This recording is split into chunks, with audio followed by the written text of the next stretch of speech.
মিমি চক্রবর্তীর কাছে হেরেছেন, আপনার কি মানুষের প্রতি কোনো ক্ষোভ নেই? একদম অনেস্টলি বলুন তো, যে মানুষ আপনাকে ভোট না দিয়ে মিমি চক্রবর্তীকে বেছে নিয়েছেন সাংসদ হিসাবে, সত্যি মানুষের প্রতি কোনো ক্ষোভ নেই? না না, মানুষের প্রতি ক্ষোভ রেখে তো লাভ নেই। যেটা যেটা নৌশাদ বললেন সেটা হচ্ছে অত্যন্ত গুরুত্ব। আমরা মানুষকে সচেতন করতে পারিনি, সচেতন করার দায়িত্ব তো আমাদের। এর পেছনে সাথে মানুষকে আমি সচেতন করব কিসের মাধ্যমে?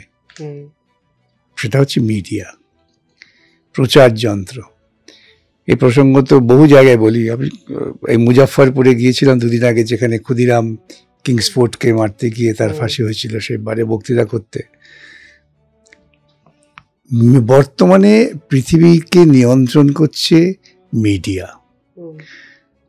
প্রত্যেকে বাড়িতে এসে সন্ধ্যেবেলা যখন টেলিভিশনটা খোলে, তখন সেখান থেকে যা তারা পাচ্ছেন সেটাই তারা গিলছেন। আর এখন হচ্ছে এই দৃশ্য শ্রবণ মাধ্যম, অডিও ভিজুয়াল, এটা মানুষের চেতনায় খুব কাজ করে। তাহলে এই প্রচার মাধ্যমে নিয়ন্ত্রণ করছেন কারা? পুঁজিপতিরা। ভারতবর্ষের শতকরা 90% প্রচার মাধ্যমের মালিক হচ্ছেন দুটি পরিবার। তো তারা তো তাদের কথাই বলবেন। সুতরাং মানুষ তার নিজের সমস্যার কারণ কি, কেন সমস্যা হয়েছে, এই নিয়ে ভাববে না। মানুষ সন্ধ্যেবেলা খুলবে, টেলিভিশন খুললেই দেখবে যে পারিবারিক ঝগড়া, পরকীয়া প্রেম, শ্বশুর ভাসুরের ঝগড়া, এটা হয়নি, এটা কেন কোরআনে মানা হয়নি, এইটা ধর্মে মানা হয়নি, হিন্দু ধর্মে ছিল না। এইভাবে মানুষকে ক্রমশ এরা অবচেতন করে রাখছে। এই মিডিয়া ধাক্কার বিরুদ্ধে লড়াই করাটা খুব কঠিন। এখন যেহেতু একটা সোশ্যাল মিডিয়ার ভূমিকা এসেছে, এই আপনাদের মতো ছোটোখাটো পোর্টালগুলো তারা ভিন্ন মতটা মানুষের কাছে নিয়ে যাচ্ছেন, তাই দেখবেন এই সোশ্যাল মিডিয়াকে নিয়ন্ত্রণ করার জন্য কিন্তু প্রিন্ট মিডিয়ার যারা পৃষ্ঠপোষক তারা খুব উঠে পড়ে লেগেছেন। আমার কাছে প্রায়ই এরা অনেকে ফোন করে সোশ্যাল মিডিয়া, যে পুলিশ ডেকে আমাদের ধমকেছে, বলে কেন না আপনাকে এইটা ডাউনলোড করে দিতে হবে, কি সরিয়ে দিতে হবে। তা আমি অনেক সময় বলি যে আপনারা তাদের বলবেন আমার নাম করে, যে উনি বলেছেন ডিলিট করবেন না, তারপর দেখা যাক কি হয়। তো অনেকে বলেছে যে তারপরে পুলিশ চুপ করে গেছে, অনেকে বলেছে যে আমাদের ভয় দেখাচ্ছে। তাহলে এই যে প্রচার মাধ্যমটাকে নিয়ন্ত্রণ চিরকালই করেছেন ধনিক গোষ্ঠী তাদের স্বার্থে। এতদিন পর্যন্ত একতরফা প্রিন্ট মিডিয়া ছিল, একতরফাই প্রিন্সিপাল বা মিডিয়া যাতে বলি আমরা, মেইন স্ট্রিম মিডিয়া যাকে বলা হয় আজকাল প্রচলিত ভাষায় গদি মিডিয়া, তারা তাদের নিয়ন্ত্রণ করেছে, এইসব বলে গেছে। এখন এই পাল্টা আসছে বলে এটাকে কন্ট্রোল করার চেষ্টা হচ্ছে। মানুষ সচেতন হতে হয়, মানুষকে সচেতন করার দায়িত্ব আমার। মানুষ যদি সচেতন না হয়, ধরুন আমি একটা উদাহরণ দিই, খুব কঠিন ব্যাপার না, আমি আমার খুব একটা ব্যক্তিগত অভিজ্ঞতা বলি। তখন আমি কালীঘাটে থাকতাম, আমি ওই বস্তির ছেলেদের পড়াতাম, আমি আমার বন্ধুরা মিলে। তো শাহনগরে একটা খুব বড় বস্তি ছিল, তো সেখানকার ছেলেদের পড়াতাম। ওখানে তো কাউন্সিল ইলেকশন এলো, একজন প্রার্থী ছিলেন, তিনি আগে কমিউনিস্ট পার্টির ছিলেন, পরবর্তীকালে তিনি কমিউনিস্ট পার্টি থেকে বিতাড়িত হন, অন্য পার্টির প্রার্থী হন, কিন্তু তিনি ছিলেন স্থানীয় চিকিৎসক। তো আমি যখন প্রচারে গেলাম সেই বস্তিতে, যাদের পড়াই তাদের মায়েরা, পরিবারের লোকজন হই হই করে এসছেন আমাকে দেখে।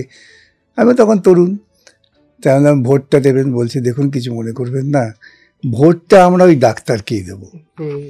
কেন বলছেন যে আমরা সব কথা শুনবো, ভোটটা দেবো কেন? বললাম আমার হঠাৎ রাত বিরতে কোনো অসুবিধা হলে না ওর কাছে সাহায্য পাবো।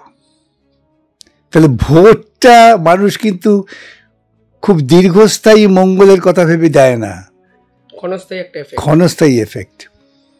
আমি যে বলছি না, আমি প্রচারের সময় গেলাম যে একটা এলাকায় বসে সব অনেক ইয়াং ছেলে মেয়েরা আড্ডা মারছে, তা আমি আমার যারা সঙ্গে ছিলেন বললে আমি যাই ওদের সঙ্গে যাবেন না স্যার, ওরা করে বসেছে, ওখান থেকে হিসেব হচ্ছে কাকে কত টাকার মদ ডিস্ট্রিবিউট হবে, আপনি গেলে আপনার হামলা হয়ে যাবে।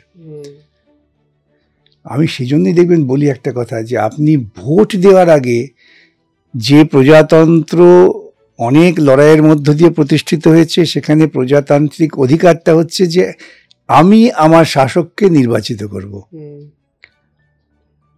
আমরা সবাই রাজা, এই যে কনসেপ্টটা, তাহলে আমাকে চিন্তা করতে হবে রাজার মতো, কিন্তু আমরা সেটা করতে পারি না। আমি বলতে পারি ধরুন এই যে নৌসাদ এত ভালো কাজ করছে, এত ভাঙড়ে কাজ করছে, ধর্মনিরপেক্ষতার একটা প্রবাহ তৈরি করছে, আপনি ভাবতে পারবেন না 2-4 দিনের মধ্যে এমন একটা হঠাৎ প্রচার তৈরি হয়ে যাবে, ব্যাপক টাকা পয়সা খরচ করে লোকজন নামিয়ে, যে ও হয়তো ওর এই যে চিন্তা ভাবনা সেটাকে উড়িয়ে দেবে, এই সম্ভাবনাও থাকে। এখন তার বিরুদ্ধে একটা নিরন্তর প্রচার, সেই প্রচারটা যদি রাখতে পারে, ও চেষ্টা করছে, আমি দেখি, আমাকে বারবার যেতে বলে, আমি যেতে পারি না, যে প্রতিদিন সাধারণ মানুষের কাছে বিভিন্ন কর্মসূচি দিয়ে তার অধিকার বোধটা জাগ্রত করা। আর মানুষ যদি একবার অধিকার সচেতন হয়ে যায়, তখন তাকে কেউ ঠেকাতে পারবে না। তখন তাদের ঠেকাতে গেলে পরে ভোট চুরি করতে হবে। এই যে আজকে ভোট চুরি আওয়াজটা দেশ জুড়ে উঠেছে, তো বাস্তব ঘটনা তো। কেন মানুষ জাগ্রত হচ্ছে, জাগ্রত মানুষের মতামতটাকে নিয়ন্ত্রণ করতে গেলে এইসব চুরি করতে হবে।